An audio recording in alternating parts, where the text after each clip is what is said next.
আমি মনে করেন আপনি বলছেন যে আমি আধা ঘন্টা আগে বাসায় এসেছি, তাহলে প্রথমত টেন্স খেয়াল করতে হবে। এখানে টেন্সটা হচ্ছে প্রেজেন্ট পারফেক্ট টেন্সের একটা বাক্য, যে আমি আধা ঘন্টা বা 30 মিনিট আগে বাসায় এসেছি। তাহলে এটা হচ্ছে প্রেজেন্ট পারফেক্ট টেন্সের গঠন প্রণালী, এটা হচ্ছে আই হ্যাভ কাম। এটা কাম, কেম, কাম মানে ভি3টা ব্যবহার করতে হবে। প্রেজেন্ট পারফেক্ট টেন্সের গঠন প্রণালী হচ্ছে সাবজেক্ট প্লাস বা সাবজেক্ট প্লাস হ্যাজ বা হ্যাভ প্লাস ভার্বের ভি3 প্লাস অবজেক্ট। যেমন আমি ভাত খেয়েছি, আই হ্যাভ ইটেন রাইস। আমি কাজটি করেছি, I have done the work. তো আমি 30 মিনিট আগে হ্যাঁ, আধা ঘন্টা আগে এসেছি, I have come my home 30 minutes ago. 30 minutes এগো, এগো মানে পূর্বে, বা হাফ অ্যান আওয়ার এগো, অর্থাৎ আধা ঘন্টা আগে আমি বাসায় এসেছি। তারপর কি বলবেন? 30 মিনিটস এগো। 30 মিনিটস এখানে, হ্যাঁ অবশ্যই ঠিক আছে। এখানে আরো একটা বলবেন যে আমি বাসায় এসে গোসল করেছি, তাহলে রিটার্ন হোম মানে বাসায় ফিরে I have taken my bath. Bath মানে হচ্ছে গোসল করা। আমি আমার খাবার খেয়েছি, আই হ্যাভ টেকেন অথবা আই হ্যাভ ইটেন। হ্যাঁ, ইট মানে খাওয়া, এর ভি3 হচ্ছে eaten. I have eaten my food, আমি আমার খাবার খেয়েছি। And now I am sit to read, now I will sit to read, এখন আমি পড়তে বসবো। And after reading or after finishing my study, আমার পড়া শেষ করে I will go outside for a walk, আমি একটু বাইরে বের হব ঘুরতে। অথবা বলতে পারেন আমি রান্না করব রাতের জন্য, I will cook for night. তারপর বলা যায় যে আমি I will playing phone. Okay okay, thank you. I think you spend your leisure time with mobile phone. Mobile phone is your best friend. Is it right or wrong?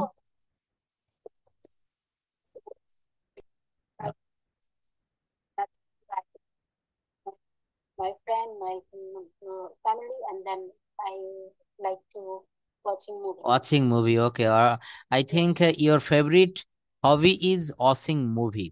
Am I right? Huh? No, favorite hobby is reading book. So, yeah, কি উপন্যাসের ইয়াটা কি জানি? Novel, novel, novel.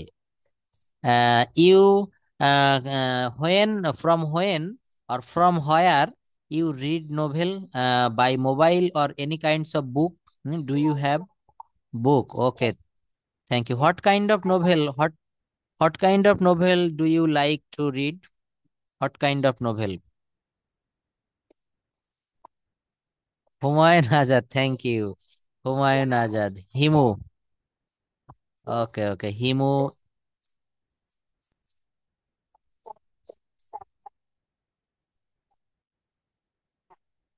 Yes. And then Okay. I am same to you. I also like to Humayun Azad and his writings, and I have already read many novels of Humayun Ahmed, and he is my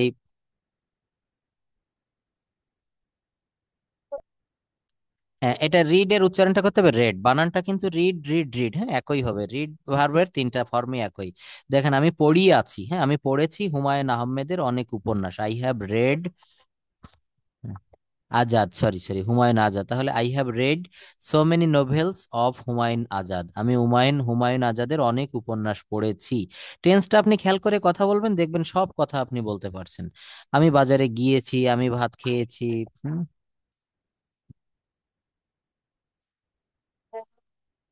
করতেছি সাত কাহন এটা কিভাবে ইংরেজিতে বলবো? অবশ্যই সুন্দর কথা। তাহলে আমি এখন সমরেশ মজুমদারের একটা উপন্যাস পড়তেছি সাতকাহন, তাহলে এটা বলা যায় present continuous tense. Now I am reading a novel of Samaresh Majumdar named Satkahon. তার একটা উপন্যাস যার নামটা হচ্ছে সাতকাহন, এটা হচ্ছে রিটেন বাই সমরেশ মজুমদার। অর্থাৎ পড়িতেছে, এই মুহূর্তে আপনি পড়ছেন, হয়তো 2 অধ্যায় বা 3 অধ্যায় শেষ করেছেন। অর্থাৎ এখানে টেন্সটা হচ্ছে present continuous tense. I am reading, আমি পড়ছি। আচ্ছা, আই এইভাবে hmm, I am reading a novel, now I am reading, হ্যাঁ, অফ সমরেশ মজুমদার।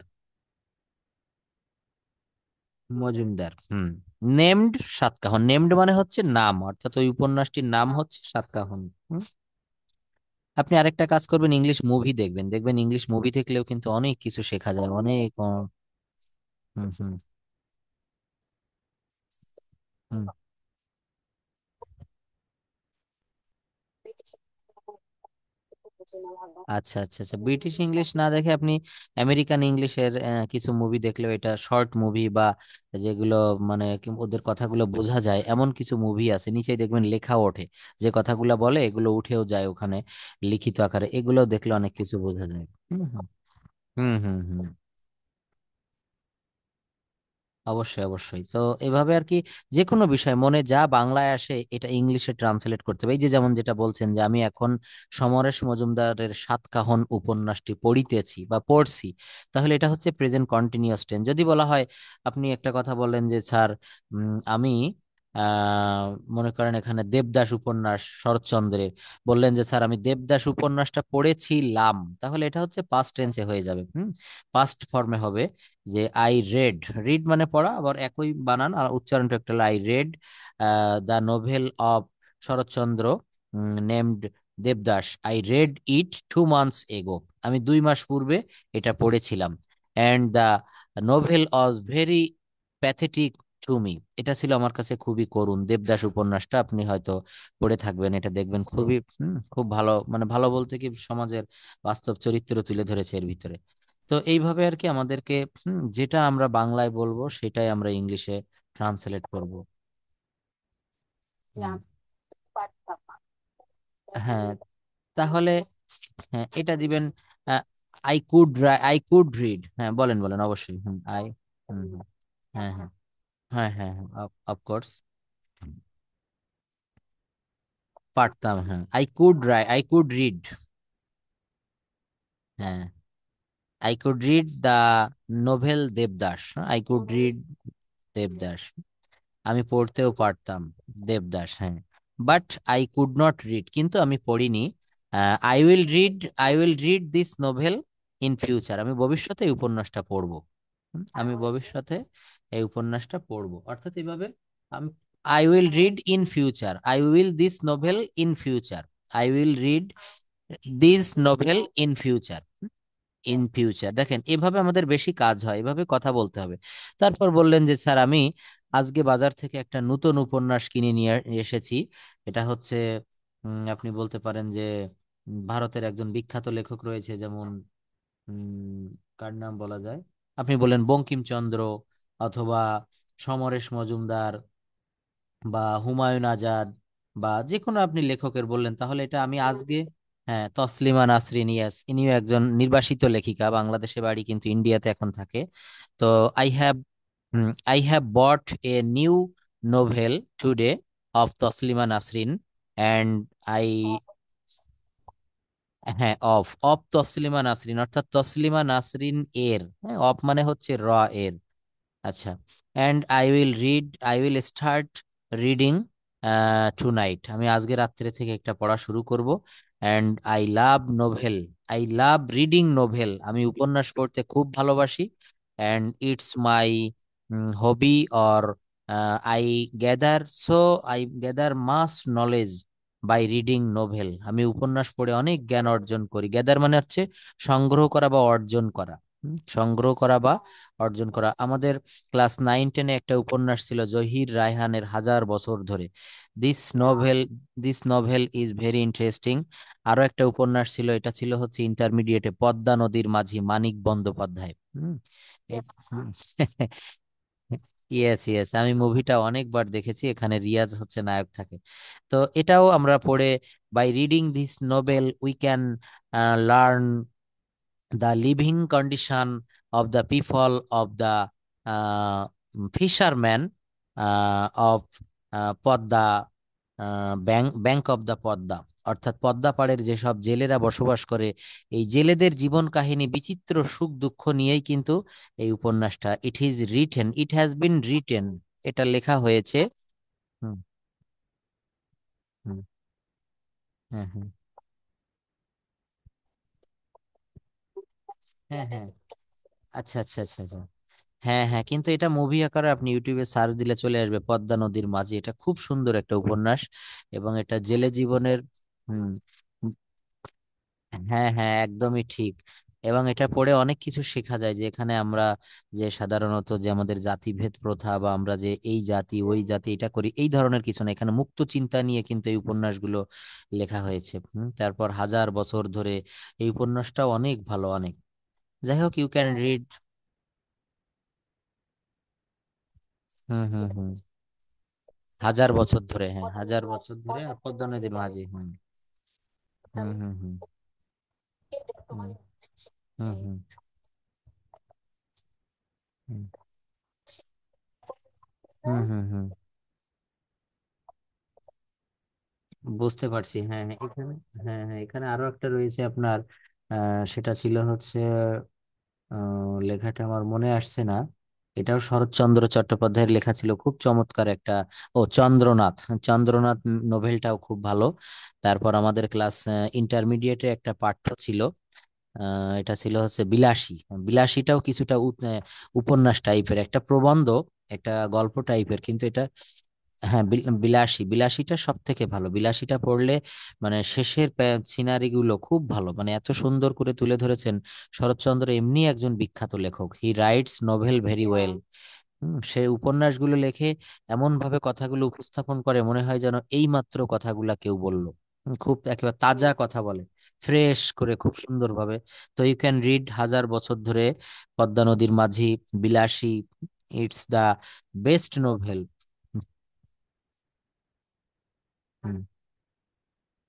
রাজলক্ষ্মী, হ্যাঁ হ্যাঁ, শ্রীকান্ত, হ্যাঁ হ্যাঁ। ওকে ওকে, আমিও একটা সময় খুব বেশি পড়তাম, অনেক উপন্যাস পড়েছিলাম।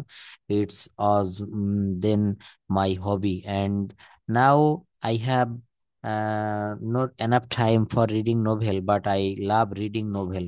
I think it's give us so much pleasure, and we can gather mass knowledge by reading novel. If, হ্যাঁ, বলছি যে আমি একটা সময় উপন্যাস পড়তাম যখন আমি সময় পেতাম, কিন্তু এখন সময় পাই না। কিন্তু আমরা উপন্যাস পড়ে, we can, by reading novel, উপন্যাস পড়ে we can gather mass knowledge, আমরা অনেক জ্ঞান অর্জন করতে পারি। দেখবেন, যে কোনো এক একটা উপন্যাসের কিন্তু এক একটা থিম থাকে। হুম, হ্যাঁ, এটা সংগ্রহ করা, সংগ্রহ করা। আমরা জ্ঞান, হ্যাঁ হ্যাঁ, ইয়েস, হ্যাঁ, GATHER, GATHER। ডি না টি, টি টি, ডি না টি, টি টি, GA, হ্যাঁ, GATHER। সংগ্রহ করা। So keep, okay, keep reading novel, and it will give so much pleasure, and you can be happy in life by reading novels. And every people read novel at their leisure time, and it is the best way of passing leisure. Our people, most of the people of our country don't read books, but the developed country like Hong Kong, Japan, China, America, here, people read so much books, newspapers, and they earn knowledge by reading this. But in our country, the Bengalis are very lazy, and they spend their time by gossiping and watching mobile phone, browsing Facebook, Messenger, WhatsApp, but they don't read books.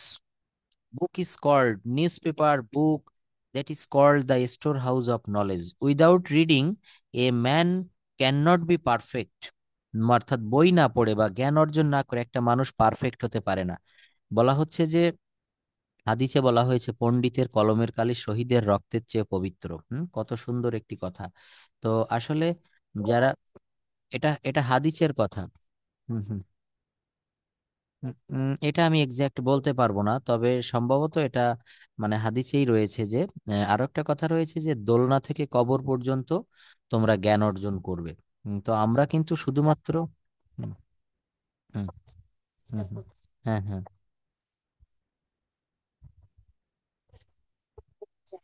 হুম হুম হুম হুম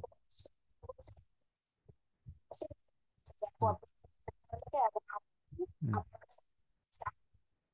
হুম নিজে মানুষটা একজন কোরআন। আমি তার মানে আমার জীবনে আমি প্রথম স্যার এরকম একটা কোনো মুসলিম মেয়ের কাছে এই কথাটা শুনেছি যে আপু আপনি নিজে একজন কোরআন, মানে আপনি পুরো মানুষটা একজন কোরআন। আমার জীবনে, কারণ আমি মুসলিম ধর্ম থেকে আমি আমার গ্রাম বা আমি কোনো মুসলিম মানুষের কাছে এই শব্দটা শুনিনি, কিন্তু কোনো মুসলিম নারী আমাকে এই কথাটা বলেছে আপনি নিজে একজন কোরআন। এই কথাটা যদি কোনো কাঠমোল্লা শুনতো তাহলে তো মেরে ফেলতো। একদমই ঠিক। আচ্ছা, যাই হোক, আমরা ওদিকে না যাই। তবে একটা ব্যাপার হচ্ছে যে সব সময় আমরা যে পরিস্থিতিতে থাকি না কেন, সব সময় আমাদের জ্ঞানের সঙ্গে থাকতে হয়, জ্ঞানের সঙ্গে থাকতে হবে, তথ্যের সঙ্গে থাকতে হবে। যে মানুষটা জ্ঞান শূন্য, সে কিন্তু অন্ধকারে, নিকষ কালো অন্ধকারে নিমজ্জিত। কিন্তু দেখবেন যে মানুষটা জ্ঞানী, যার ভিতরে জ্ঞান আছে, সে কিন্তু কালো হলেও, তার চেহারা কালো হলেও, তার রূপের ভিতরে কিন্তু একটা ঔজ্জ্বল্য, তার কথা, তার চলন, তার বলন, সবকিছুর ভিতরে কিন্তু একটা শালীনতা দেখা যায়। কিন্তু যে মানুষটি দেখবেন, যে কোনো মানুষ যদি মূর্খ অশিক্ষিত হয়, কিন্তু তার যদি হাজার কোটি টাকাও হয়, তার চলা বলাই কিন্তু বোঝা যায় যে এই মানুষটার ভিতরে জ্ঞান শূন্য। এই জন্য বলা হচ্ছে কি, সুন্দর একটা কথা বলা হয়ে থাকে যে জ্ঞান হচ্ছে মানুষের আসল সৌন্দর্য, হচ্ছে জ্ঞান। কথাটা এমন, মানুষের আসল সৌন্দর্য হচ্ছে জ্ঞান। সক্রেটিস নামে একজন দার্শনিকের নাম আমরা নিশ্চয়ই শুনেছি, সক্রেটিস। তো এই সক্রেটিস কিন্তু দেখতে অনেক কুৎসিত ছিল, মানে খুবই কদাকর, তার চেহারা ছিল খুবই খারাপ। কিন্তু তার জ্ঞানের কারণে সারা বিশ্বে তিনি সমাদৃত, সম্মানিত, আদরণীয়। হুম। তো এটা হচ্ছে আমাদের মেইন বিষয়। একটা মানুষ দেখবেন যদি সে গরিবও হয়, সে কিন্তু যদি জ্ঞানী হয়, তো তার কথাবার্তা, তার চলাফেরা, তার যে আচরণ, যেটাকে বলা হয় বিহেভিয়ার, এই বিহেভিয়ারটা দেখবেন কিন্তু একজন ঔদ্ধত একজন মানুষ যদি সে সমাজের সন্ত্রাস বা কোনো খারাপ মানুষ হয়, সেই মানুষটার ভিতরে যে পার্থক্য আর একজন ভদ্র মানুষের ভিতরে, পার্থক্যটা কিন্তু অনেক অনেক বোঝা যায়। দুইজন ব্যক্তিকে এক জায়গায় দাঁড় করিয়ে দিবেন, দেখবেন যে জ্ঞানী মানুষ সে চুপচাপ থাকবে, সে নরম ভাবে কথা বলবে। আর একজন অশিক্ষিত বা মূর্খ মানুষ দেখবেন তার কথাবার্তা বলার ভিতরে অনেকটা উগ্রতা কাজ করে। যাই হোক, আমরা সবসময় জ্ঞানের সঙ্গে থাকবো, কারণ বলা হচ্ছে যে জ্ঞানই শক্তি। একটা কথা বলা হয় যে নলেজ ইজ পাওয়ার। এই কথাটা সবসময় মনে রাখতে হবে, knowledge is power. Knowledge is power. জ্ঞানই শক্তি, নলেজ ইজ পাওয়ার। দেখবেন আপনি ওখানে, হুম হুম হুম, পাওয়ার পাওয়ার শক্তি। মানে হচ্ছে শক্তি। নলেজ মানে জ্ঞান। Knowledge is power. দেখবেন আপনি বাইরের কান্ট্রিতে রয়েছে, নিশ্চয়ই আপনার একটা শক্তি আছে। শক্তিটা কি? আপনি সেখানে এই ল্যাঙ্গুয়েজটা শিখেছেন, যে ক্যান্থনিজ ভাষাটার মাধ্যমে, বা আপনি সেখানে যার মাধ্যমে গিয়েছেন, হয়তো সেখানে গিয়ে আপনি একটা সেবা দিচ্ছেন, আপনার একটা শক্তি আছে। এমনি এমনি কিন্তু সেখানে আপনি যেতে পারেননি। তো পৃথিবীর যে কোনো কিছু এর ভিতরে, এই যে পারমাণবিক যে বোমাটা তৈরি করা হয়, নিউক্লিয়ার বোমা, হ্যাঁ, এটার মূল শক্তি হচ্ছে ইউরেনিয়াম, প্রাকৃতিক একটা ধাতব পদার্থ, একটা পদার্থ। তো এইগুলা হচ্ছে প্রত্যেকটা একটা শক্তিতে কাজ করে, শক্তিটাই হচ্ছে মেইন আসল। নলেজটাও হচ্ছে একটা শক্তি। নলেজ, এই যে জ্ঞান, জ্ঞান, নলেজ ইজ পাওয়ার। তাহলে পাওয়ারটা কি? এই জ্ঞানই হচ্ছে শক্তি। Knowledge is light, knowledge is power. জ্ঞানই আলো, জ্ঞানই শক্তি। Okay, so we will understand this language so that we can speak English fluently like the native speaker. And English is used all over the world. ইংরেজিটা ব্যবহার করা হয় সারা বিশ্বে। English is used, ইংরেজি ব্যবহার করা হয়। English is spoken. দেখেন, প্যাসিভ মুডটা শিখাবো আজকে, যে ইংরেজি বলা হয়। ইংলিশ ইজ স্পোকেন, স্পিক মানে বলা, প্যাসিভ মুডে কিন্তু সর্বদা ভি3 ব্যবহার করা হয়। ইংলিশ ইজ স্পোকেন, ইংরেজি বলা হয় কোথায়? All over the world. যেখানে মনে রাখতে হবে যে সাবজেক্ট যদি সক্রিয় না থাকে, তাহলে সেটা হচ্ছে প্যাসিভ মুড। সাবজেক্ট আর verb, আমি একটু দেখাই, জাস্ট ওয়েট। প্যাসিভ ভয়েসটা, মডেল ভার্বটা শেষ করেছি স্যার আমি, মডেলটা আমাকে শেষ কোনো। করেছেন? আচ্ছা আচ্ছা, থ্যাংক ইউ। হ্যাঁ হ্যাঁ, অবশ্যই পারবেন। হ্যাঁ হ্যাঁ। হ্যাঁ, দেখেন আমি আজকে আরো অনেক ইয়ে শেয়ার করছিলাম আপনাকে, এটা দিয়েছিলাম, নিশ্চয়ই আপনি দেখেছেন। হ্যাঁ। হুম হুম। আচ্ছা, যাই হোক, আমি যে যে বিষয়গুলো শেয়ার করব এগুলো একটু দেখবেন। এগুলা থেকে আমাদের অনেক কথা বলতে গেলে, এগুলো না জানলে, দেখেন আমরা অনেকে সবাই কাঁচামরিচ ব্যবহার করি, তাই না? এটা হচ্ছে বলা হয়েছে গ্রিন, গ্রিন চিলি। দেখছেন এখানে কত সুন্দরভাবে এবং ছবি সহ দিয়েছে। তারপরে বলা হচ্ছে এটা লাল। হচ্ছে হ্যাঁ হ্যাঁ হ্যাঁ, এটা মানে ছোটরাও এটা পড়ে বুঝতে পারবে। আমরা এই সবজিটা প্রায়ই খাই, আমাদের দেশে দেখা যায়। এটা বলা স্পঞ্জ গোর্ড, হ্যাঁ এটা ধুন্দল, অনেকে এটাকে ঝিঙেও বলে।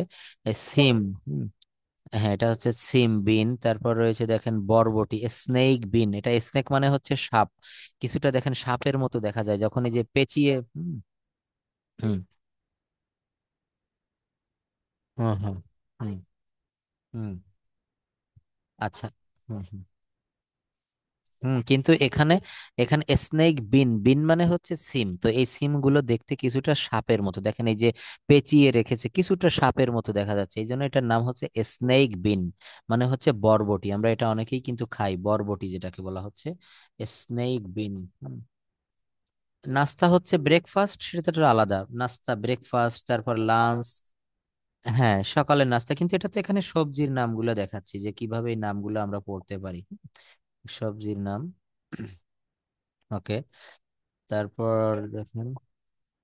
হ্যাঁ হ্যাঁ হ্যাঁ, অবশ্যই এগুলো একটু টাইমলি আপনি দেখে নেবেন।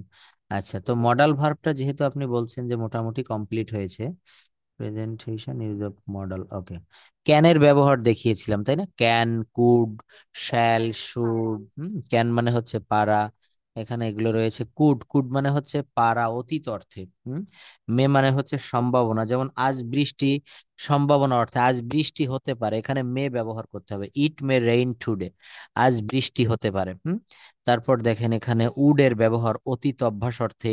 এগুলা কিন্তু অনেক জায়গায় ব্যবহার করা হয়, বিভিন্ন ভাবে এগুলা ব্যবহার করা হয়। যে উডটা শুধু অতীত অর্থে যে উইলের পাস্ট ফর্ম হিসেবে উড ব্যবহার করা হয় না, এখানে ভদ্রভাবে প্রশ্ন করার জন্য দেখিয়েছিলাম কখনো কখনো উড ব্যবহার করা হয়। যেমন আপনি কি আপনার নামটা বলবেন, would you please tell me your name, would you please tell me your name.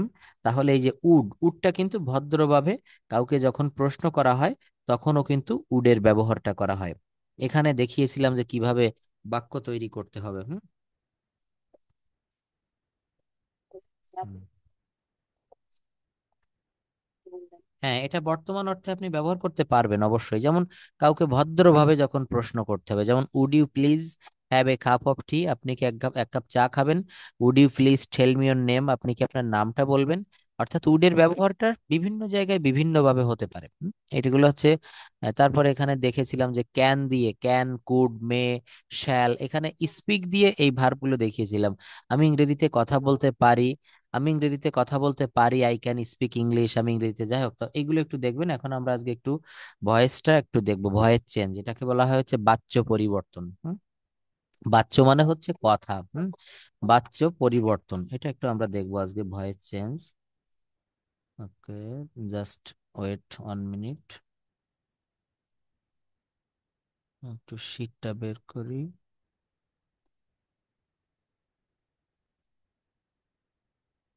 Voice change, voice, ওকে। দেখেন এখানে বলা হচ্ছে যে ভয়েস চেঞ্জটা কেমন।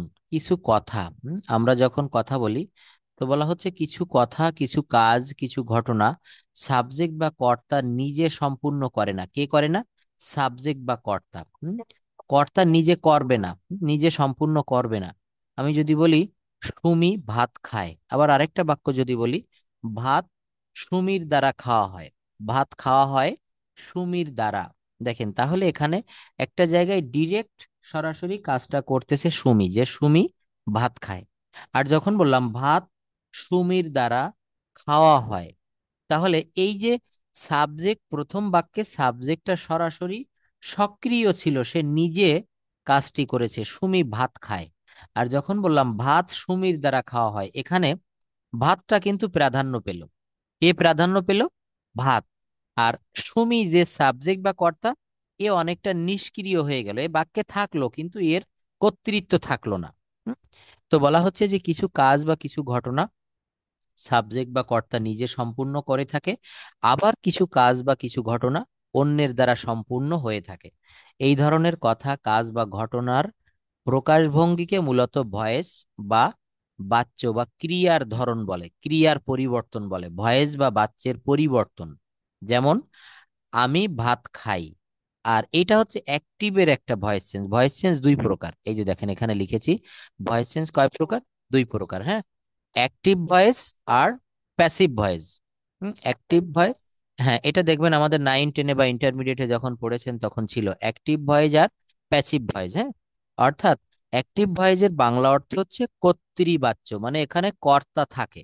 এই ধরনের বাক্যে, এই ধরনের সেন্টেন্সে কর্তা থাকে, যেমন ওই যে বললাম সুমি ভাত খায়, এখানে কর্তাকে সুমি। আর আরেকটা বাক্য যখন আমি বললাম ভাত খাওয়া হয় সুমির দ্বারা, কি বললাম? ভাত খাওয়া হয় সুমির দ্বারা। এখানে সুমি কিন্তু কিছুটা নিষ্ক্রিয় হয়ে গেল, সে কিন্তু মানে মেলা একটা প্রাধান্য নাই এই বাক্যে, সে একটু দূরে সরে গেল। এখানে ভাত, এই ভাতটা হচ্ছে প্রথম বাক্যে অবজেক্ট বা কর্ম হিসাবে ছিল, সুমি ভাত খায়। কিন্তু ওই প্রথম বাক্যের অবজেক্ট বা কর্ম এইটা এই দ্বিতীয় বাক্যে এসে সাবজেক্টের জায়গায় বসে যাবে। অর্থাৎ এখানে এই কর্মপ্রধান বাক্য, একটা হচ্ছে কর্তা প্রধান বাক্য, হ্যাঁ, যেমন সুমি ভাত খায়, এটা হচ্ছে কর্তা প্রধান বাক্য, এই বাক্যে কর্তাই প্রধান, সুমি ভাত খায়। আর যখন বললাম যে ভাত খাওয়া হয় সুমির দ্বারা, তখন এটা হচ্ছে কর্মপ্রধান বাক্য, এতটুকু মনে থাকলে হবে। যেমন আমি একটু আগে বলেছিলাম ইংরেজি সমগ্র বিশ্বে বলা হয়, ইংরেজি হুম। সমগ্র বিশ্বে বলা হয়। আচ্ছা, কারা ইংরেজি বলে? আমি কি কারো নাম বলেছি যে এখানে সুমি বা রহিম করিম বা ইংরেজরা বা বাঙালিরা বা কারো নাম কিন্তু আমি বলিনি, আমি শুধু এতটুকু বলেছি ইংরেজি সারা বিশ্বে বলা হয়। আমি বললাম খাবারটি খাওয়া হয়, তাদেরকে সাহায্য করা হয়, মাছ বিক্রি করা হয়। আচ্ছা, মাছ কি নিজে নিজে বিক্রি হতে পারে? পারে না। তাহলে মাছ কিন্তু কেউ না কেউ বিক্রি করে বাজারে বসে বসে। তো এই কারা বিক্রি করে এদের নামটা কিন্তু এখানে নেই, কর্তা নেই, মনে রাখতে হবে। যেখানে কর্তা থাকে সেখানে তো কর্তা আছেই, এটা হচ্ছে কর্তৃবাচ্য। হুম। আর যেখানে আর যেখানে কর্তা থাকে না, এগুলাকে বলা হয় কর্মবাচ্য। এগুলাকে কি বলা হয় বলেন? কর্মবাচ্য। হুম। আমরা কিভাবে দেখব? হ্যাঁ, কর্মবাচ্য, এখানে কর্তা নেই, কে বিক্রি করে? মাছ তো নিজে নিজে বিক্রি হইতে পারে না, মাছের তো আর হাত পাও নেই, তাই না? কিন্তু মাছ বিক্রি করা হয়, তার মানে কেউ না কেউ করে, মাছ বিক্রি করে, ওখানে একজন মাছের যিনি দোকানদার তিনি মাছ বিক্রি করে, কিন্তু তার নামটা আমি না বলে শুধু বললাম মাছ বিক্রি করা হয়, খাবারগুলি খাওয়া হয়, তাদেরকে সাহায্য করা হয়, প্রধানমন্ত্রীকে গার্ড অফ অনার দেওয়া হয়। হুম? মনে করেন আপনি অনেক দিন পর দেশে আসলেন, আপনার গ্রামবাসী আপনাকে একটা সংবর্ধনা দিল, তো বললাম যে সুমিকে সংবর্ধনা দেওয়া হয় বা দেওয়া হবে। হুম। আচ্ছা। হ্যাঁ, এখানে কর্তা নাই, কিভাবে কর্তা আছে বলেন? নাম ব্যবহার, আপনার নাম ব্যবহার করলাম, কিন্তু আপনাকে সংবর্ধনা দেওয়া হচ্ছে, আপনি তো ওখানে স্টিল দাঁড়িয়ে থাকবেন, আপনি তো কিছু করছেন না। বুঝতে পারছেন? এখানে কোনো কর্তৃপক্ষ আপনাকে সংবর্ধনা দিবে, মনে করেন আপনার গ্রামে একটা ক্লাব আছে বা একটা কমিটি আছে, যে আমাদের গ্রামের মেয়ে এসে অনেকদিন বিদেশে ছিল, দেশে আসছে, আমাদের দেশের মুখ উজ্জ্বল করেছে, বা সে অনেকদিন দেশে বিদেশে থেকে অনেক টাকা পয়সা বা অনেক কিছু সে সম্মান নিয়ে ফিরে এসেছে, আপনাকে একটা সংবর্ধনা দিল, তাহলে এটা কোনো একটা কর্তৃপক্ষ আয়োজন করলো, আপনি এখানে কর্তা না।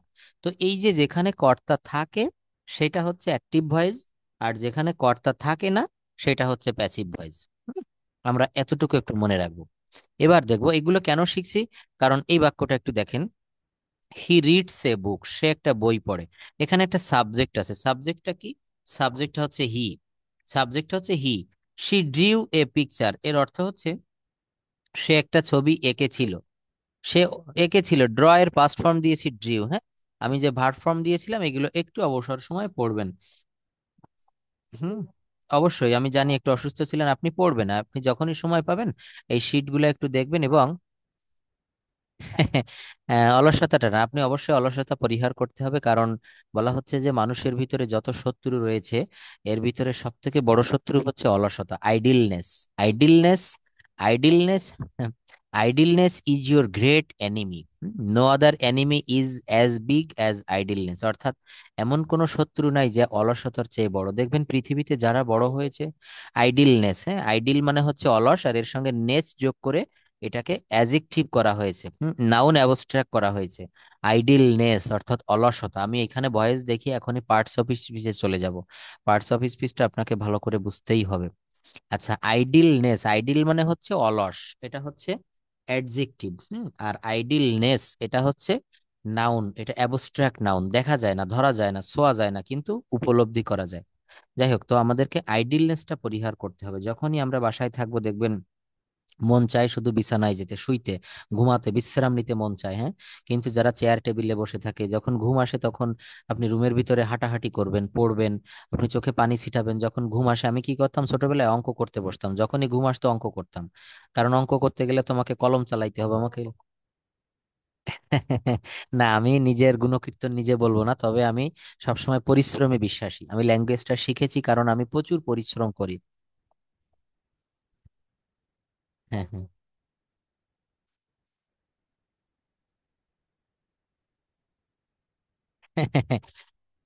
Thank you. আমি হুম, হ্যাঁ, হুম, হুম, হুম, হুম, হুম, হুম।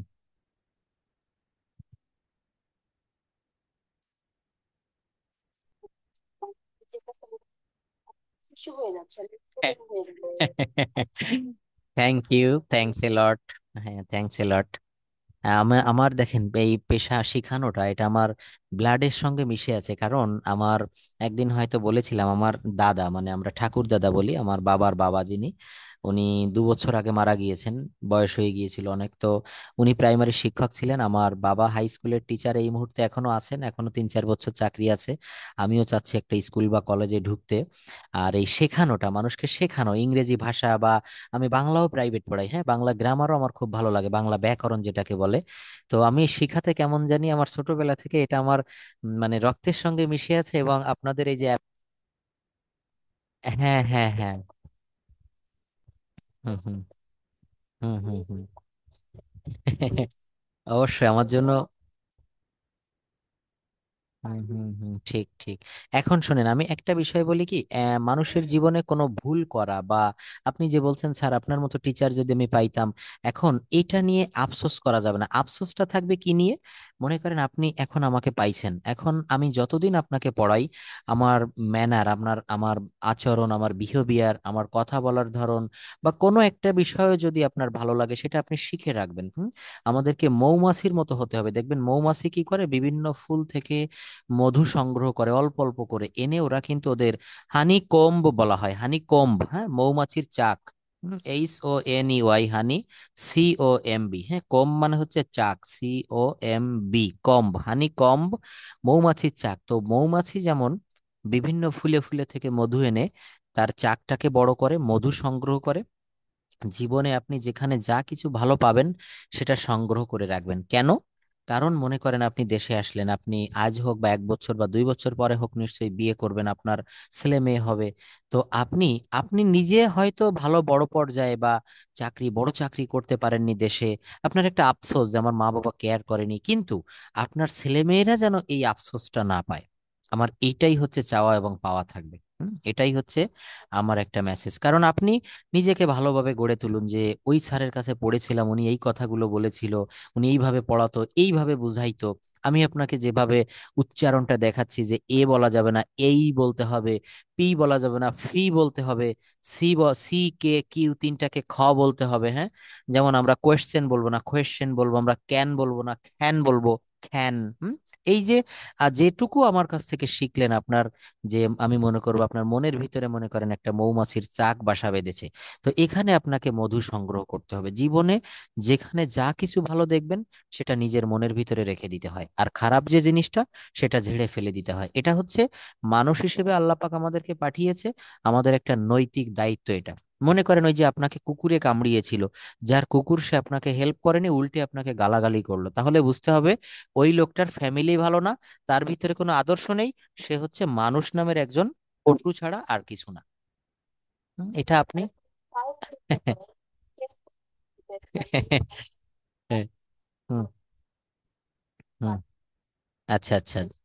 হ্যাঁ, হ্যাঁ, যাই হোক, কিন্তু দেখেন এটা হচ্ছে, আমি একটা জিনিস, আমি আমার এক টিচার বলতেন যে জীবনে শুধু ভালো ছাত্র হলে মানুষ, মানে জীবনে ভালো ছাত্র হলে উন্নতি করা যায় না। এই কথাটা বুঝবেন, ভালো করে খেয়াল করুন যে জীবনে শুধু ভালো ছাত্র হলে উন্নতি করা যায় না, ভালো মানুষ হতে হয়, তবেই উন্নতি করা যায়। দেখবেন অনেকেই থাকে জীবনে যে বেশি দূর এগোতে পারে না, লেখাপড়া করতে পারে না অভাবের কারণে, বা কোনো অ্যাক্সিডেন্ট হলো তার লাইফে, কিন্তু সেই মানুষটা জীবনে লেখাপড়া না করেও কিন্তু অনেক দূরে যেতে পারে। যেমন বাংলাদেশের একটা বড় কোম্পানি রয়েছে, আকিস কোম্পানি, আকিস গ্রুপ অফ ইন্ডাস্ট্রিজ। এই আকিস, হ্যাঁ, এই আকিস কোম্পানির মালিক আকিজউদ্দিন সাহেব, ইনি কিন্তু মাত্র অষ্টম শ্রেণী পাস, 8 পর্যন্ত পড়ালেখা করছিলেন। তো ইনি মাত্র 16 টাকা নিয়ে ব্যবসা শুরু করছিল, সে অনেক আগে, মানে 1945 সালের দিকে। তো 16 টাকা নিয়ে ব্যবসা শুরু করছিল, এখন সারা বাংলাদেশে, এমনকি পৃথিবীর বিভিন্ন দেশে এদের শাখা প্রশাখা কোম্পানি ছড়িয়ে গেছে। তো আমি মেইনলি বুঝাতে চাচ্ছি যে এই আকিজ সাহেব কিন্তু বেশি লেখাপড়া জানতো না, কিন্তু এনার মাথায় প্রচুর জ্ঞান ছিল। মানে একটা হচ্ছে শিক্ষিত আর একটা জ্ঞানী। মনে করেন আপনি গ্রাজুয়েশন কমপ্লিট করতে পারেননি, কিন্তু আপনি এই যে বাহিরের কান্ট্রিতে রয়েছেন, অনেক কিছু দেখছেন শুনছেন, একা একা এতদিন বাইরে রয়েছেন, আপনার কিন্তু অনেকটা জ্ঞান হয়েছে, অনেক আপনি মানুষ চিনতে পারেন, বা হুম, আপনি লেখাপড়া বেশি না জানলেও আপনার জ্ঞান আছে, কিন্তু দুটো দুই জিনিস। মনে করেন আমি অনেক শিক্ষিত, মাস্টার্স কমপ্লিট করেছি, কিন্তু আমার জ্ঞান নাও থাকতে পারে। আমি যদি গ্রামের বাড়িতে পড়ে থাকি, বা আমি যদি মানুষের সঙ্গে না মিশি, হ্যাঁ, দেশ বিদেশ না দেখি, না ঘুরি, মানে দুটো দুই জিনিস। তো এই জন্য বলছি যে মানে সব সময় যে আমাকে বড় জ্ঞানী হতে হবে, বা আমাকে শিক্ষিত হইতে হবে, এমনটি কিছু না। লেখাপড়া, মাস্টার্স কমপ্লিট করলাম, বা আমি অনার্স পাশ করলাম, আমার সার্টিফিকেট দিল একটা, তো এই সার্টিফিকেটটা তো শুধু একটা কাগজের টুকরা, শুধু একটা কাগজ মাত্র, কিন্তু আমার আসল লেখাপড়াটা থাকবে আমার আচরণ। আমি কিভাবে কথা বলছি, হ্যাঁ, আমার কথায় কেউ যেন কষ্ট না পায়, মানে এইভাবে অনেক কথা। যাই হোক, ম্যানারের কথা বলতে গেলে পড়ানো হবে না, এটা পরে বলবো। তো এটা এটা হচ্ছে, হ্যাঁ, তো যাই হোক, এটা মেইনলি হচ্ছে এখন আমরা শিখতেছি হচ্ছে ভয়েস চেঞ্জ, বাচ্য পরিবর্তন। অর্থাৎ একটু হলেও বুঝতে পেরেছেন যে যেখানে সাবজেক্ট বা কর্তা থাকে সেটা হচ্ছে অ্যাক্টিভ ভয়েস, আর যেখানে সাবজেক্ট বা কর্তা থাকে না, কর্মই ওই বাক্যের প্রথমে বসে কর্তার কাজটি করে। কি বললাম? কর্মই ওই বাক্যের প্রথমে বসে। এই বাক্যটা আমরা দেখি, হি রিডস এ বুক। এখানে আমি দুইটা জিনিস আপনাকে বুঝাবো। একটা হচ্ছে সাবজেক্ট হি, আর এখানে অবজেক্ট বা কর্ম হচ্ছে এ বুক। এইটা হচ্ছে অবজেক্ট বা কর্ম এই বাক্যে। এখানে সাবজেক্ট বা কর্তা হচ্ছে হি, খেয়াল করবেন। আর এখানে অবজেক্ট বা কর্ম হচ্ছে এ বুক। হুম, অবজেক্ট বা কর্ম হচ্ছে এ বুক। আচ্ছা, এই দুইটা মনে রাখেন। এবার দেখেন, হি রিডস এ বুক, এর বাংলা অর্থ হইল সে একটি বই পড়ে। এই যে রিডস, অর্থাৎ এখানে রিড এর পরে এস হয়েছে কেন? এই বাক্যটা প্রেজেন্ট ইনডেফিনিট টেন্সের একটা বাক্য, এবং এখানে সাবজেক্ট হি রয়েছে। এখানে যদি হি না থাকে, আই হতো, তখন এস হতো না। I read a book, you read a book, কিন্তু এখানে হি এবং, হ্যাঁ, একজনই বুঝাচ্ছে, এবং বাক্যটা প্রেজেন্ট ইনডেফিনিট টেন্স, এই জন্য এখানে ভার্বের পরে এস বা এস দিতে হয়, এস বা ইএস। তো যাই হোক, এটা মনে রাখার দরকার নেই, মনে রাখতে হবে সাবজেক্ট হি, আর অবজেক্ট হচ্ছে এ বুক। তো এটা হচ্ছে একটা অ্যাক্টিভ ভয়েস। এইবার দেখেন এর প্যাসিভটা কি হয়। এর প্যাসিভটা কি করেছি, a book is read by him, a book is read by him. হ্যাঁ, আচ্ছা দেখেন এই যে বাক্যটা আমি করেছি, প্রথম বাক্য যেটা দেখিয়ে এসেছি একটু আগে, এই এ বুক কিন্তু বাক্যের শেষে ছিল। কোথায় ছিল? এই যে দেখেন, শেষে রয়েছে এ বুক। এটা অবজেক্টের জায়গায় ছিল, কর্মের জায়গায়, এবং এটা এখানে কর্ম নামে পরিচিত। সে একটি বই পড়ে, এ বুকটা এখানে কর্ম, ইংরেজিতে বলে অবজেক্ট। আর দেখেন এখানে অবজেক্টটা প্রথমে বসেছে, অর্থাৎ এই বাক্যটা, এই অবজেক্ট বা কর্মটা প্রথমে বসে এই কর্মের প্রাধান্য পেয়েছে, কর্মটা এখানে বেশি প্রাধান্য, এই জন্য এটাকে বলা হচ্ছে কর্মবাচ্য। কর্মবাক্য না বলে বলা হচ্ছে কর্মবাচ্য। আর এইটাকে বলা হচ্ছে কর্তা যেহেতু প্রথমে, এই জন্য এটাকে বলা হচ্ছে কর্তৃবাচ্য। কি বলা হচ্ছে বলেন? কর্তৃবাচ্য, কর্তৃবাচ্য। আচ্ছা, এইবার দেখেন এই বিষয়গুলো একটু মনে রাখবেন, এগুলো হচ্ছে প্রাথমিক বিষয়। আচ্ছা, এরপর বলা হচ্ছে যে ভয়েস চেঞ্জ করার জন্য দুইটা গুরুত্বপূর্ণ তথ্য দেখেন, দুইটা গুরুত্বপূর্ণ তথ্য ভয়েস চেঞ্জ করতে গেলে যে দুইটা খুবই প্রয়োজন। প্যাসিভ ভয়েসে অবশ্যই টেন্স অনুসারে বি ভার্ব বসবে। প্যাসিভ ভয়েসে এই যে প্যাসিভ দেখালাম না, এই যে এ বুক ইজ, এখানে একটা বি ভার্ব বসেছে, দেখেন ইজ। এই ইজটা এসেছে মূলত বি এর ভিতর থেকে, বি। যেমন এটা লিখলাম বি ই, এটা একটা ভার্ব, এই বি ভার্ব। এই বি ভার্বের ভিতরে 8টা জিনিস লুকানো থাকে, 8 কাইন্ডস অফ, 8টি জিনিস। সেই কি কি? এই am, is, are, am is are present টেন্সে থাকে, এই বি ভার্বের পেটের ভিতরেই কিন্তু এটা থাকে। এম ইজ আর পাস্ট ফর্মে থাকে অজয়ের, আর পাস্ট পার্টিসিপলে থাকে হচ্ছে বিন। হ্যাঁ না, বিন, বি ডাবল এন। হ্যাঁ, শ্যাল উইল আসবে না। অ্যামিজার অজয়ের, অ্যামিজার, অ্যামিজার অজয়ের, আর এই বি স্বয়ং নিজেই একটা ভার্ব। আর বি, বিন এবং বিন, এই যে যেমন বি ডাবল ই এন, এটা হচ্ছে থার্ড, এটা হচ্ছে ভি থ্রি ফর্ম, যেমন ইট, এট, ইটেন। ইটেনটা ভি থ্রি ফর্ম, এই বি ভার্বের ভি থ্রি ফর্ম হচ্ছে বিন। আর আরেকটা আইএনজি ফর্ম আসবে, BE I N G, being. হ্যাঁ, এটা কি হবে বলেন? এটা আসবে হচ্ছে being, BE I N G, এটা আসবে হচ্ছে বিং। মনে রাখবেন। তো picture was drawn by her, এগুলো সব ভয়েস চেঞ্জ করেছি। তো বলা হচ্ছে যে ভয়েস চেঞ্জ করতে গেলে প্যাসিভ ভয়েসে অবশ্যই টেন্স অনুসারে বি ভার্ব আসবে। যেমনটি এখানে এসেছে বুক ইজ, প্রথম বাক্যে দেখেন এই ইজ টিজ কিছু ছিল না, এখানে ছিল হি রিডস এ বুক, সে একটি বই পড়ে। কিন্তু এটা হচ্ছে অ্যাক্টিভের একটা উদাহরণ। যখন আমি প্যাসিভ করব তখন এই অবজেক্ট বা কর্মের পরে একটা বি ভার্ব আসবে। এখানে তাই বলছে যে প্যাসিভ ভয়েসে অবশ্যই টেন্স অনুসারে বি ভার্ব প্লাস ভার্বের পাস্ট পার্টিসিপল হবে। বি ভার্ব প্লাস ভার্বের পাস্ট পার্টিসিপল হবে। শুধুমাত্র ট্রানজেটিভ ভার্বের ভয়েস চেঞ্জ হয়ে থাকে। এই ট্রানজেটিভ ভার্বটা কেমন? এই যে দেখেন, এটাকে ট্রানজেটিভ ভার্ব বলে। যেমন হি রিডস এ বুক, এই যে বাক্যটা, এখানে এই রিড হচ্ছে ভার্ব, রিড মানে পড়া, এটা একটা ক্রিয়া, ভার্ব। আর এই ভার্বের পরে একটা অবজেক্ট বা কর্ম রয়েছে, দেখেন এ বুক। কি হবে বলেন? এ বুক। এই যে হি রিডস এ বুক, সে পড়ে, কি পড়ে? একটি বই পড়ে। এই এ বুকটা হচ্ছে অবজেক্ট বা কর্ম, এ বুক হচ্ছে অবজেক্ট। এই যে ভার্বের পরে অবজেক্ট বা কর্ম থাকে, এই ধরনের ভার্বকে ট্রানজেটিভ ভার্ব বলে। ট্রানজেটিভ ভার্ব অর্থাৎ এর অর্থ হচ্ছে হ্যাঁ, ভার্বের পরে অবজেক্ট থাকা লাগবে। হ্যাঁ, হ্যাঁ, ভার্বের পরে অবজেক্ট থাকা লাগবে, এবং এই ধরনের ভার্ব গুলাকে বলা হয় ট্রানজেটিভ ভার্ব। এই ট্রানজেটিভ ভার্বের কেবল ভয়েস চেঞ্জ করা হয়, অর্থাৎ এই ভার্বের পরে যদি অবজেক্ট না থাকে তাহলে ভয়েস চেঞ্জ করা যায় না ভার্বের পরে। যেমন দেখেন এখানে আমি একটা ইয়ে লিখলাম, জাস্ট ওয়েট। ট্রানজেটিভের বাংলা হচ্ছে সকর্মক।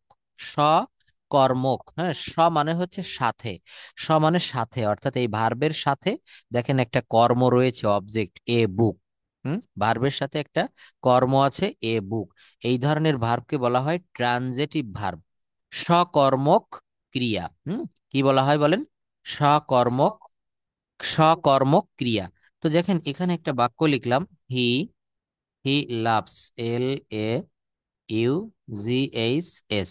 এটার অর্থ হচ্ছে হি লাভস, এর অর্থ হচ্ছে সে হাসে। হি লাভস, এখানে দেখেন কোনো অবজেক্ট বা কর্ম কিন্তু নাই। হি হচ্ছে সাবজেক্ট, আর লাভ মানে হচ্ছে হাসা। আর যেহেতু প্রেজেন্ট ইনডেফিনিট টেন্স এবং হি এখানে একজন, এজন্য এস বসেছে, হি লাভস। এখানে কোনো অবজেক্ট নেই, এই লাভ হচ্ছে হাসা, এটা ভার্ব। এরপরে আর কি কিছু আছে? নেই। এরপরে দেখেন আর কোনো অবজেক্ট নেই, এই লাভস মানে হাসা, এরপরে আর কোনো অবজেক্ট নেই। এই ধরনের ভার্বগুলোকে বলা হচ্ছে ইনট্রানজেটিভ ভার্ব। এইটাকে বলা হয় ট্রানজেটিভ ভার্ব, আর এইগুলোকে বলা হয় ইনট্রানজেটিভ ভার্ব, অর্থাৎ এর অর্থ হচ্ছে অকর্মক ক্রিয়া, যে ভার্বের কোনো কর্ম থাকে না। যে ভার্বের কোনো কর্ম থাকে না। দেখেন, তো এই যে বলা হচ্ছে যে ভয়েস চেঞ্জ করতে গেলে কেবল ট্রানজেটিভ ভার্বের ভয়েস চেঞ্জ হয়ে থাকে। এই দেখেন, শুধুমাত্র ট্রানজেটিভ ভার্বের ভয়েস চেঞ্জ হয়ে থাকে। ট্রানজেটিভ ভার্বটা কেমন আমি বুঝিয়ে এসেছি, অর্থাৎ যে সকল ভার্বের পরে অবজেক্ট বা কর্ম থাকে তাকে ট্রানজেটিভ ভার্ব বলে। তাকে কি বলে? ট্রানজেটিভ ভার্ব বলে। হ্যাঁ, এটা একটু মনে রাখবেন। এরপর দেখেন অ্যাক্টিভ থেকে প্যাসিভ করার আরো কিছু নিয়ম। অ্যাক্টিভ ভয়েসের অবজেক্টকে সাবজেক্ট বানাতে হবে। কি বললাম? অ্যাক্টিভ ভয়েস এর অবজেক্টকে সাবজেক্ট বানাতে হবে। কেমন দেখেন, অতি সহজে বুঝতে পারবেন। যেমন এই যে বাক্যটা লিখেছি, এখানে কি লিখেছি? হি রিডস এ বুক। এখানে অবজেক্ট বা কর্ম কোনটা বলেন তো? এ বুক। মনে আছে? এ বুক। এবার দেখেন এটা হচ্ছে অ্যাক্টিভের একটা বাক্য। এবার প্যাসিভ করার সময় ওই এ বুকটা এখানে সাবজেক্টের জায়গায় এসে গেল। বাক্যের প্রথমে কি বসে আমরা জানি, বাক্যের প্রথমে সাবজেক্ট বসে। তাহলে দেখেন এ বুকটা কিন্তু আমার উপরের এই বাক্যে এখানে অবজেক্ট ছিল, শেষে ছিল অবজেক্ট, আর এটা কিন্তু এখানে এসে এ বুকটা এখানে অবজেক্ট থাকলো না, এখানে সাবজেক্ট হয়ে গেল। সেই কথাটা এখানে বলেছে যে অ্যাক্টিভ ভয়েসের অবজেক্টকে সাবজেক্ট বানাতে হয়, টেন্স অনুসারে বি ভার্ব বসে। যেমন এই যে দেখেন এখানে লিখেছি এ বুক ইজ, এই যে গ্রিন কালারে এ বুক ইজ, এই ইজটা হচ্ছে বি ভার্বেরই একটা ভার্ব। ইজটা হচ্ছে বি ভার্বেরই একটা ভার্ব, এ বুক ইজ। হুম, তারপর হচ্ছে ভার্বের ভি3 দিতে হয়। এই যে বলছে যে টেন্স অনুসারে বি ভার্ব নিতে হবে, আর মূল ভার্বের পাস্ট পার্টিসিপল বসাতে হবে। কি বসাতে হবে বলেন? Past participle. যেমন এই যে দেখেন এই একটা বাক্য, এই বাক্যটা দেখেন, শি ড্রিউ এ পিকচার। এর অর্থ হচ্ছে সে একটা ছবি এঁকেছিল। এই দেখেন ড্র এর পাস্ট ফর্ম এখানে দিয়েছি ড্রিউ, কারণ বাক্যটা রয়েছে পাস্ট ইনডেফিনিট টেন্সে। বাক্যটা কিসে আছে? হি ড্রিউ এ পিকচার, সে একটা ছবি এঁকেছিল। এখন এই বাক্যটা যখন ভয়েস চেঞ্জ করব, তখন কি হয়েছে দেখেন, a picture Aja ড্রন। A picture অজ ড্রন, এই ড্র, ড্রিউ, ড্রন, এই দেখেন এখানে ভি3 ব্যবহার করেছি। অর্থাৎ প্যাসিভ ভয়েসে সারা জীবন সব জায়গায় ভি3 ব্যবহার করতে হবে। অ্যাক্টিভে কিন্তু যাই থাকুক এটা বিষয় না, প্যাসিভে আপনাকে ভি3 ব্যবহার করতে হবে। আচ্ছা আমি একটু সহজে শিখাই, এটা আপনার কাছে কঠিন মনে হচ্ছে, সহজটা কেমন বললাম যে, ও আরেকটা জিনিস মনে রাখতে হবে যে এখানে কিন্তু প্যাসিভে একটা বাই বসে। এখানে দেখেন সেটা লিখেছি মনে হয়, এখানে বেশিরভাগ জায়গায় প্রেপোজিশন এই যে বাই, হ্যাঁ বাই বসতে পারে, কখনো উইথ বসতে পারে। হ্যাঁ ওখানে একটা বাই আছে, হ্যাঁ এই যে, হ্যাঁ এখানে যেমন a book is read by him, এই যে বাইটা অবশ্যই দিতে, বাই মানে হচ্ছে দ্বারা। অর্থাৎ এই যে প্রথম বাক্যটা হি রিডস এ বুক, এর অর্থ হচ্ছে সে একটা বই পড়ে। আর এই প্যাসিভের অর্থ a book is read by him, এর অর্থ হচ্ছে একটা বই পড়া হয় তার দ্বারা। সে ভাত খায়, হ্যাঁ যেমন বলেছিলাম সুমি অঙ্কটি করে, আর এর প্যাসিভ ভয়েস হবে অঙ্কটি করা হয় সুমির দ্বারা। অর্থাৎ দ্বারা, এই বাই মানে হচ্ছে দ্বারা। আচ্ছা একটু সহজের দিকে আসি, সহজটা কেমন সেটা হচ্ছে, হ্যাঁ সেটা হচ্ছে যেমন আই থাকলে মি হবে।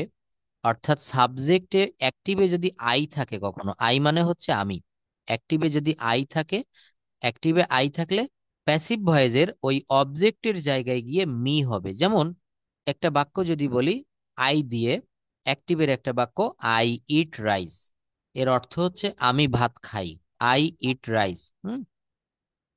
আর এটার প্যাসিভ ভয়েস হবে রাইস ইজ ইটেন বাই, এই আই হচ্ছে সাবজেক্টিভ ফর্ম, এই দেখেন এর সবসময় সাবজেক্টের অবজেক্টিভ ফর্ম হবে, এখানে লিখে দিয়েছি সাবজেক্টের অবজেক্টিভ ফর্ম হবে। যেমন হ্যাঁ আই থাকলে মি হবে আই ইট রাইস, এটা প্যাসিভের বাক্যের, অ্যাক্টিভের বাক্যে রয়েছে কর্তৃবাচ্যের প্রথম বাক্যে আই ইট রাইস, আমি ভাত খাই।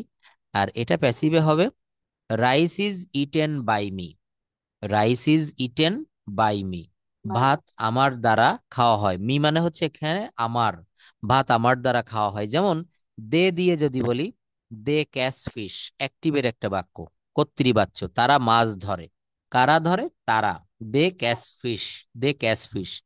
আর এটাকে যদি বলি তাদের দ্বারা মাছ ধরা হয়, ফিশ ইজ কট, ক্যাচ মানে ধরা, এর ভি3 হচ্ছে caught, fish is caught by them.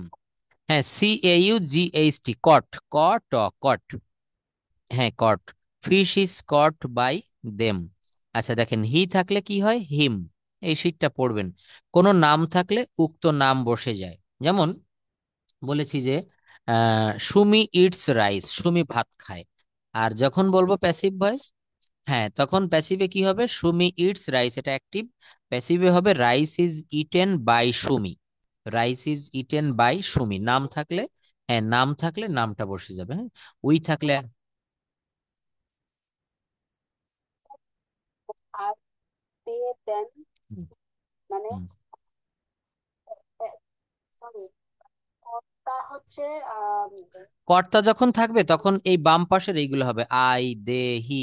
যেমন এই যে দে হ্যাঁ। দিয়ে, হ্যাঁ দে দিয়ে যদি বলি তারা মাছ ধরে, তখন দে ব্যবহার করতে হবে, দে ক্যাচ ফিশ। হুম হুম।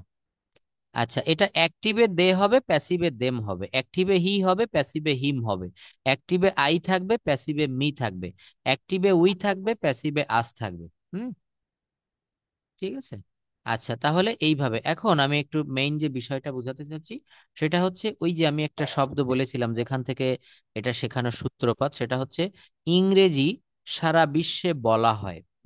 ইংরেজি, দেখেন এখানে কারা বলে, কারণ নাম থাকবে না, অর্থাৎ কর্তা যখন না থাকবে, কর্তা যখন উপস্থিত না থাকবে, তখন সেটা হয়ে যাবে হচ্ছে প্যাসিভ মুড, অর্থাৎ কর্মপ্রধান বাক্য। যেমন মনে করেন আপনার পিতা যখন মারা যাবে, আপনার বাবা, তখন ওই বাড়ির হাল ধরবে আপনার ভাই অথবা আপনার মা, বা আপনাকে ধরতে হবে, বাবা যেহেতু থাকবে না। অর্থাৎ কর্তা যদি না থাকে, তাহলে অন্য কাউকে, যেমন এখন বাংলাদেশে কিন্তু কোনো সরকার নেই, এখন কেয়ারটেকার গভর্নমেন্ট, অর্থাৎ তত্ত্বাবধায়ক সরকার এখন দেশের হাল ধরেছে।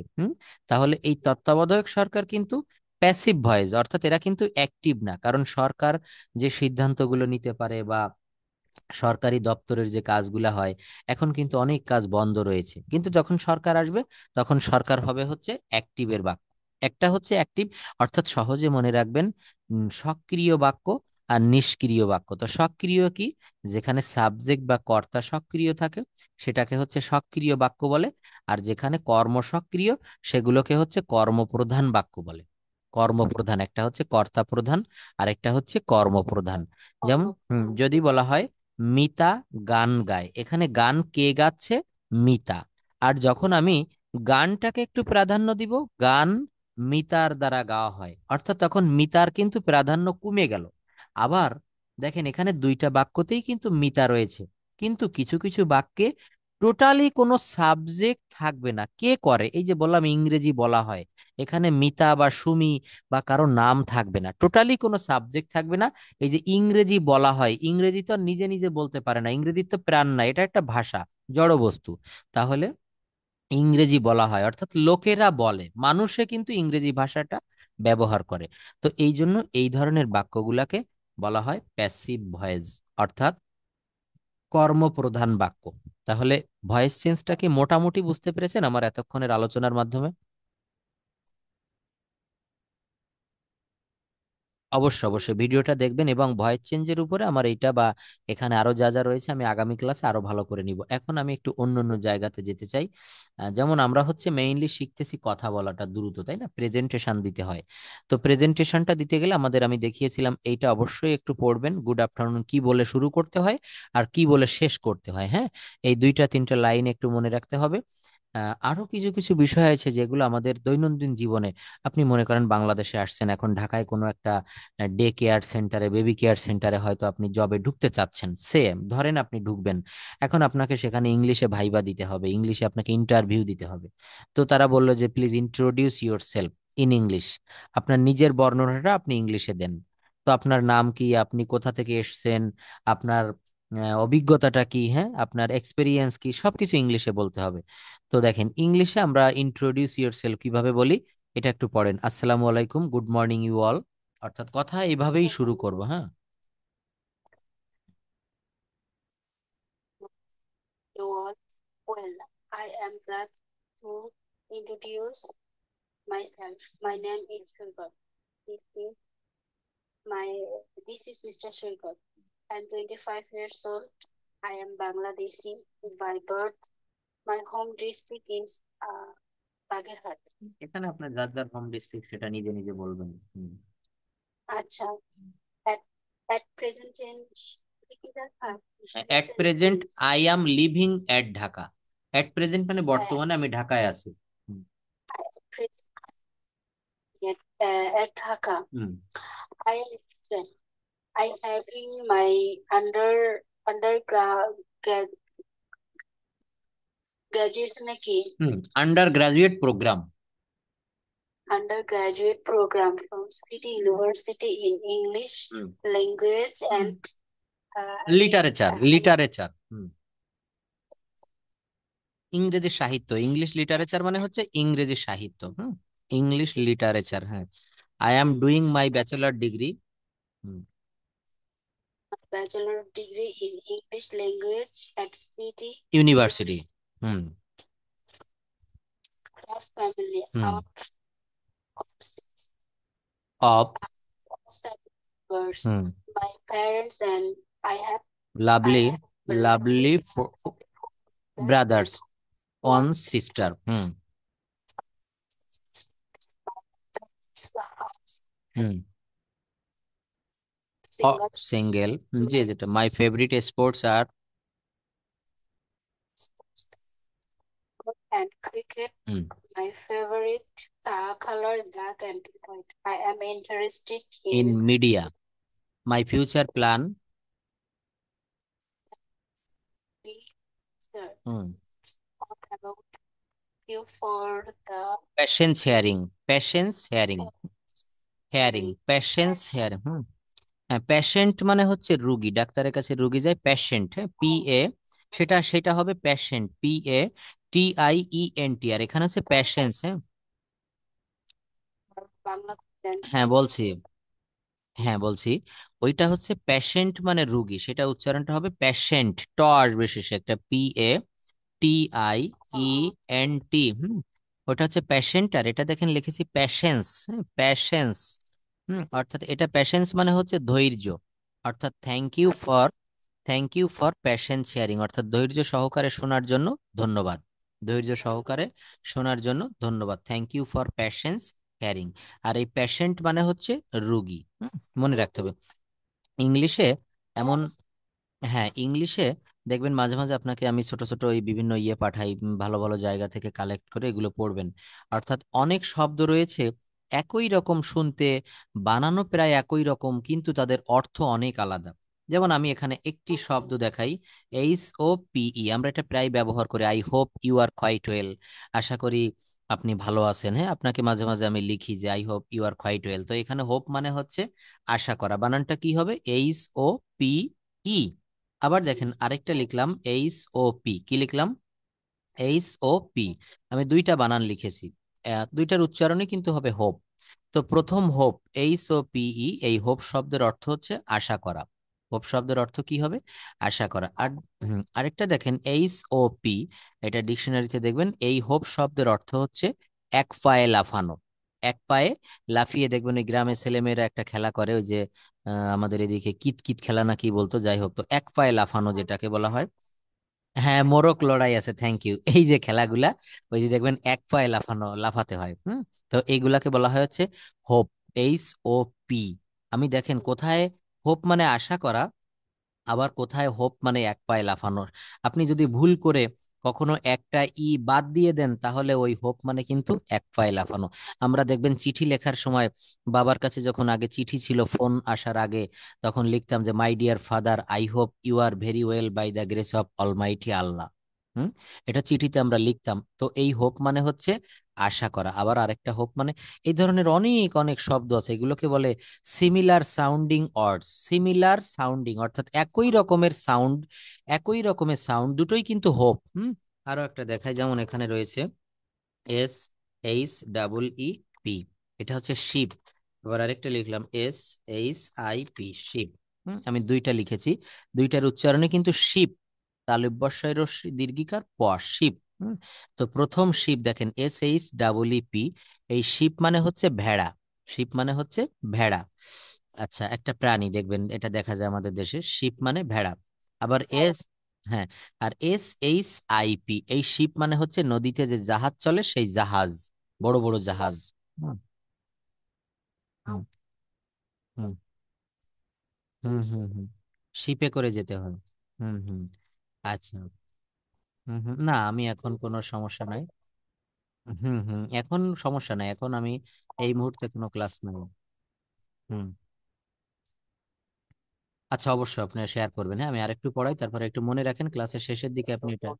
ওয়ালাইকুম আসসালাম, হাউ আর ইউ।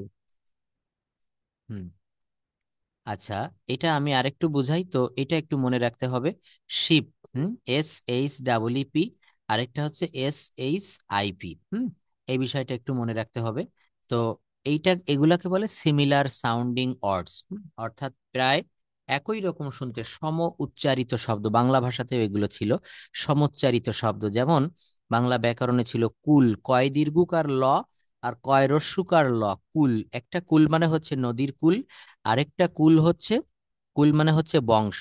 যেমন আপনি কোন বংশ থেকে এসেছেন, গ্রামের দিকে দেখবেন বলে না যে আমি অমুক বংশ বা অমুক ইয়ে থাকে, তো এই দুইটা হচ্ছে দুই রকম। তারপরে জাতি রয়েছে, বুর্গুজ জয়াকার তয়রস্যি, জাতি, এটা হচ্ছে মানুষ জাতি। তারপরে পশু বা গরু জাতি, এরকম আরেকটা রয়েছে অন্তর্জয়াকার তৈর, সেই জাতি মানে হচ্ছে দেখবেন সুপারি কাটার যে যন্ত্রটা পাওয়া যায় জাতি, এটাকে বলে জাতি। তো এইগুলাও কিন্তু বাংলাতেও আছে, ইংলিশেও আছে। যাই হোক, তো এটা কিভাবে দেখতে হবে এখানে, অ্যাবাউট ডেইলি অ্যাক্টিভিটিস, হ্যাঁ, about daily activities, good afternoon you all, this is mister Saikat before you, I am really glad to share my feelings, I will try. অর্থাৎ এইভাবে আপনাকে যদি কখনো বলা হয় যে আপনি নিজের বর্ণনাটা ইংলিশে দেন, তখন ঠিক এইভাবে কিন্তু বলতে হবে। তাহলে দেখবেন আপনার, হ্যাঁ হ্যাঁ, এটা একটু দেখবেন, হ্যাঁ এটা দেখবেন। আচ্ছা, তারপর নেক্সট আরো একটা বিষয় একটু দেখাতে চাই, সেটা হচ্ছে আমরা এখন একটু ট্রান্সলেশনটা দেখবো। তো ট্রান্সলেশন আমরা একটু অন্যভাবে আজকে দেখি, জাস্ট এভাবে আমরা একটি ভার্ব বেছে নিলাম, সেই ভার্বটা হচ্ছে গো। অনেক ভার্ব থাকে, তো আমরা একটি ভার্ব নিয়েছি, সেটা হচ্ছে গো। হুম, এই গো ভার্বটা দিয়ে আমরা বাক্যগুলো করব। আমরা অনেকগুলো বাক্য করব, প্রত্যেকটা বাক্যই কিন্তু এই গো ভার্ব দিয়ে করতে হবে। হুম, প্রত্যেকটা বাক্যই কিন্তু আমরা গো ভার্ব দিয়ে করব। আমি স্কুলে যাই, হ্যাঁ পড়েন, আই গো টু স্কুল, আমি স্কুলে যাই, পড়েন।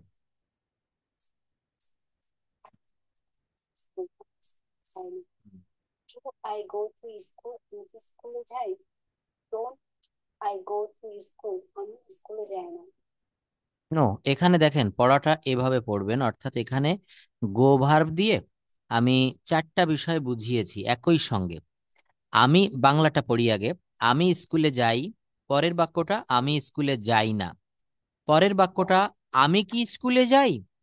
এটা হচ্ছে ইন্টারোগেটিভ বা প্রশ্নবোধক, আমি কি স্কুলে যাই। আর তার পরের বাক্যটা কি, আমি কি স্কুলে যাই না, তার পরের বাক্যটা কি হবে বলেন, আমি কি স্কুলে যাই না। তাহলে এই যে বাক্যটা আমি স্কুলে যাই, আই গো টু স্কুল, আমি স্কুলে যাই না, আই ডোন্ট, দেখেন এই গো, এই প্রথম বাক্যে কোথাও ডোন্ট ছিল না, কিন্তু এই বাক্যটাতে আমি ডোন্ট নিয়ে আসলাম। ডু নট এর শর্ট ফর্ম, ডু নটটা হচ্ছে লং ফর্ম, আর এর শর্ট ফর্মটা হচ্ছে ডোন্ট। শর্ট ফর্মটা কি হবে, ডোন্ট। তো আই গো টু স্কুল, আমি স্কুলে যাই, আর যখন এই বাক্যটাকে আমি নেগেটিভ বা না বোধক করব, তখন হবে I don't go to school, আমি স্কুলে যাই না। দেখেন কি বলছে, এই যখনই যাই না, খাই না, করি না, দেখি না, ধরি না, তখন কিন্তু আপনাকে ডু নট বা ডাজ নট আনতে হবে। তো কোথায় ডু নট বসবে আর কোথায় ডাজ নট বসবে, এখানে পার্সন চিনতে হবে, হ্যাঁ, ফার্স্ট পার্সন এবং সেকেন্ড পার্সনে শুধু ডু নট বসবে, যেমন আই এবং উই, আই এবং উই এই দুইটা শব্দ থাকলে ডু নট, আর বাদ বাকি সব জায়গায় ডাজ নট। এখানে যদি বলা হতো করিম স্কুলে যায়, করিম গোস টু স্কুল, করিম স্কুলে যায়, করিম গোস টু স্কুল, করিম স্কুলে যায় না, তখন হতো করিম ডু নট, হতো না, Karim does not go to school. কি হতো, Karim does not go to school. Karim স্কুলে যায় না, করিম কি করে না, স্কুলে যায় না। অর্থাৎ বিষয়টা আমাদেরকে এইভাবে বুঝতে হবে, সেটা হচ্ছে করিম স্কুলে যায়, করিম স্কুলে যায় না।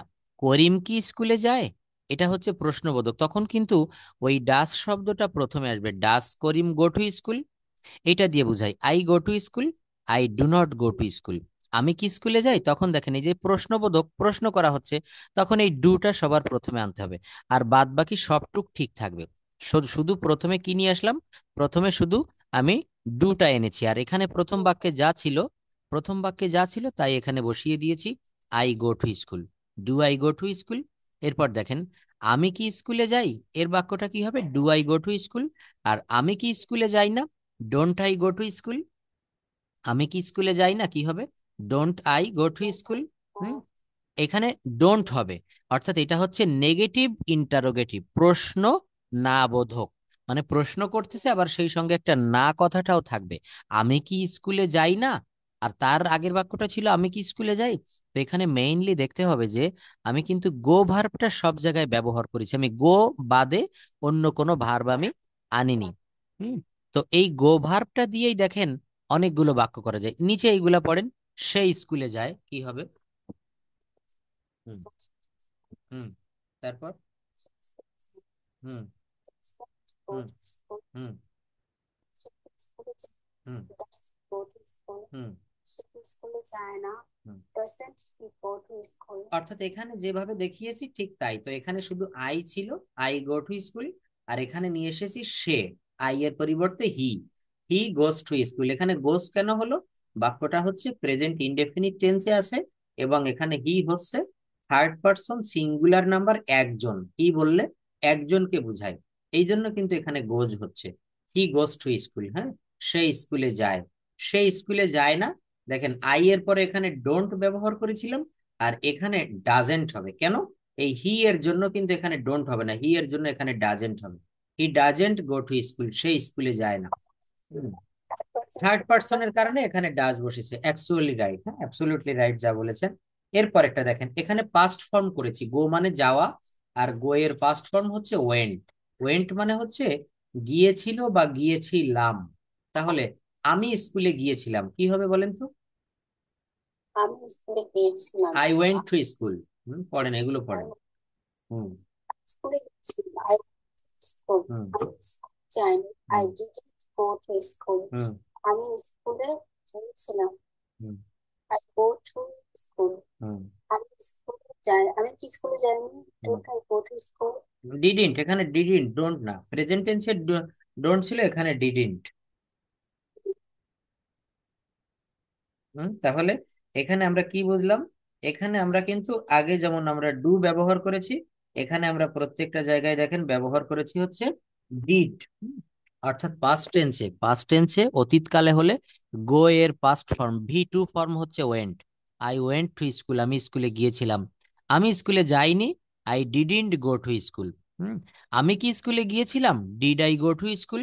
আমি কি স্কুলে যাইনি? Didn't I go to school. আমি কি স্কুলে যাইনি? Didn't I go to school. হুম। আচ্ছা, বুঝতে পেরেছেন? এটা কিন্তু এইভাবে করতে হবে। এরপরটা এটা পড়েন, আমি স্কুলে যাব, I will go to school. হুম। হুম। হুম। I go school. হুম। হুম। এখানে দেখেন যেহেতু ফিউচার টেন্স, ফিউচার টেন্সে এখানে ডোন্ট বা ডিডন্ট কোনো কিছু আনার প্রয়োজন নাই। এখানে উইল এর পরে আমরা নট দিয়ে বাক্যগুলো করতে পারবো। যেমন দেখেন, আমি স্কুলে যাব, I will go to school. I will go to school, আমি স্কুলে যাব।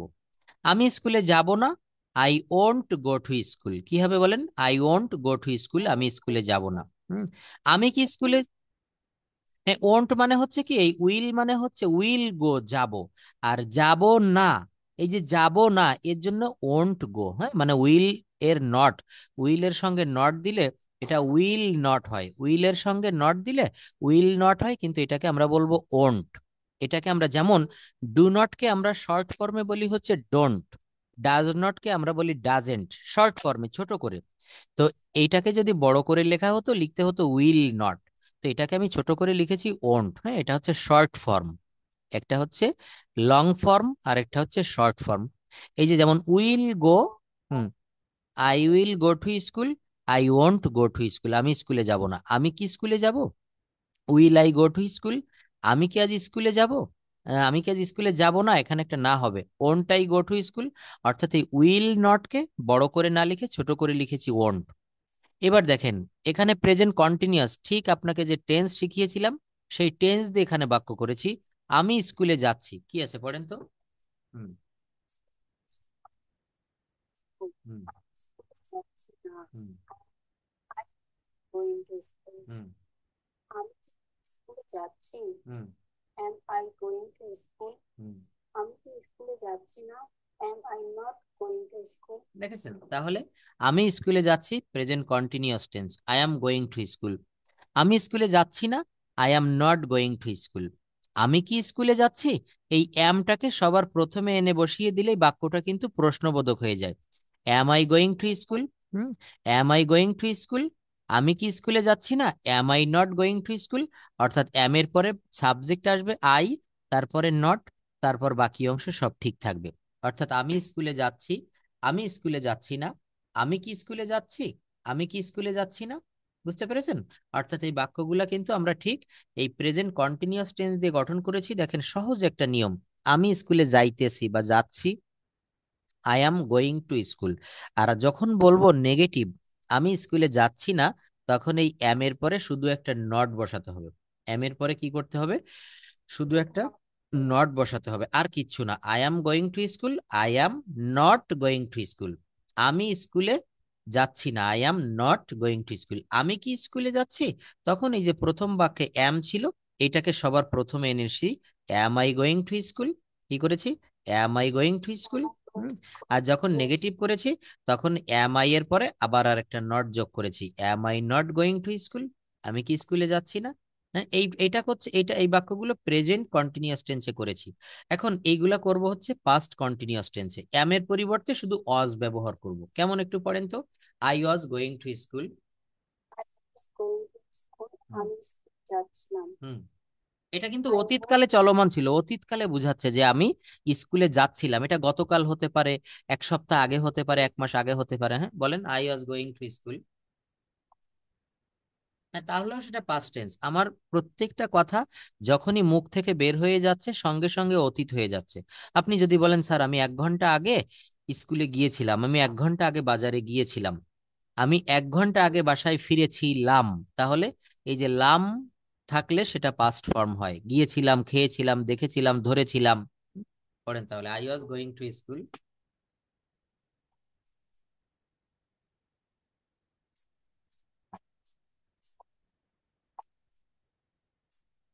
ছিলাম না। I was going to school, আমি কি স্কুলে যাচ্ছিলাম?